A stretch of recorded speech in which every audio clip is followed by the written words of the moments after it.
A Brisbane community has held an emotional candlelit vigil for a mother and daughter who were the first Australian victims to be named after the Whakaari eruption. Julie Richards and her 20-year-old daughter Jessica had planned to climb the volcano a few years earlier, but that tour was cancelled. Brisbane councillor Owen is from the same Calamvale community as Julie and Jessica and was at the service last evening held in the local park where the mother and daughter would often visit. Julie and Jessica were beautiful, genuine people who, in our community, knew many, many people through their different avenues of sport, and also Jessica was a student at one of my local schools. So tell us of the vigil. What was the mood like there? It was a very dignified and respectful mood. We started off with a musical dedication which was performed by former classmates and bandmates of Jessica's and her former music teacher. Then her Australian football team teammates actually performed their club song, and this was very moving because they came together in a very big circle, and this is a very powerful and emotive song for every team, and they just sang it with such heart and such emotion, and many of them were quite distressed at the point of singing it because they knew how much it meant to Jessica to be part of that team. And also Julie, her mum, often volunteered at the club. She was always one of these people that would willingly assist in whatever role, whether it was running water up the sidelines or assisting in coordinating things to help fundraise for the team. But more importantly, they were part of that bigger team family. After that, we had a number of speeches. So two of Julie's best friends gave speeches about how they came to know each other when their children were born, and how they became the village that helped Julie raise Jessica over the years.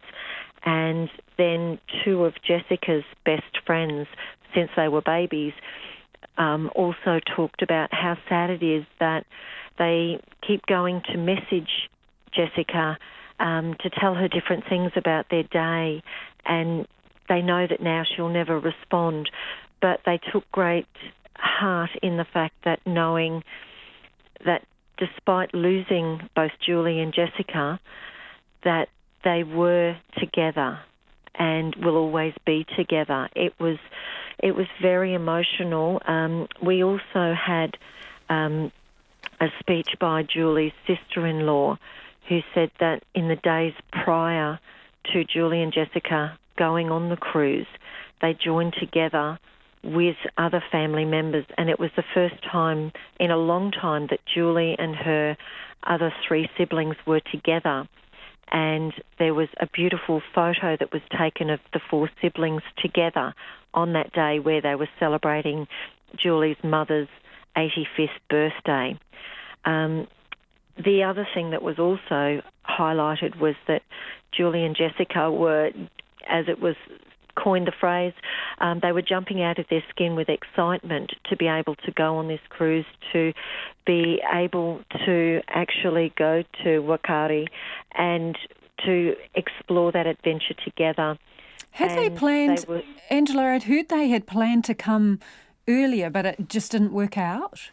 It didn't work out the previous time, so that they were so keen to actually visit this and go on this adventure together, and they were so looking forward to it, which is really, it's just so ironic in this situation that they got to do what they really wanted to do in their hearts, and they were together doing it.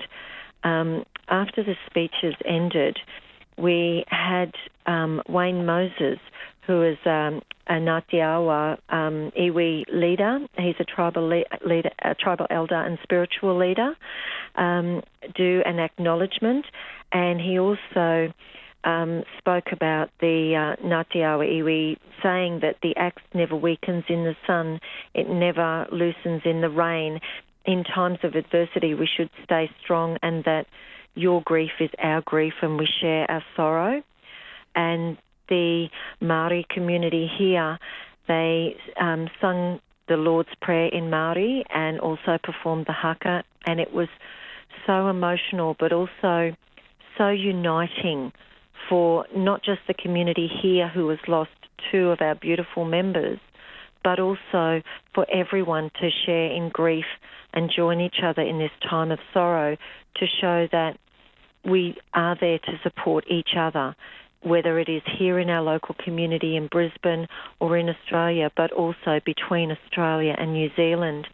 Then we had an opportunity for people to lay floral tributes, and then we lit candles and had 2-minute silence to reflect and remember the lives of Julie and Jessica Richards, but also all of the victims of the circumstances that happened in Whakaari, and also to pay tribute to all of the first responders and all of the people who are assisting at this very, very difficult time. It must be a very hard thing to reconcile. So many Australians nip across to New Zealand for a holiday. Hundreds of thousands would have been before, and for this terrible outcome, it must be so hard to reconcile that. It is very, very difficult. Brisbane and Auckland are sister cities, so we have a very strong affinity between Australia and New Zealand, and of course the circumstances of the Anzacs. The bonds are very, very strong, and I myself have been to New Zealand a number of times, and it is not the sort of thing that you expect to have happen, but I think everybody reflects that with natural circumstances, natural disasters, we need to be there to support each other, and that is what the community is certainly doing. Are they asking many questions? Are there questions that they have that are unanswered about the circumstances? I think a lot of the people here accept that going to a volcano is very much a natural state. It is a natural place. There will always be questions, but I think the support that the community is giving one another and that is receiving from the New Zealand community, we're just working through it.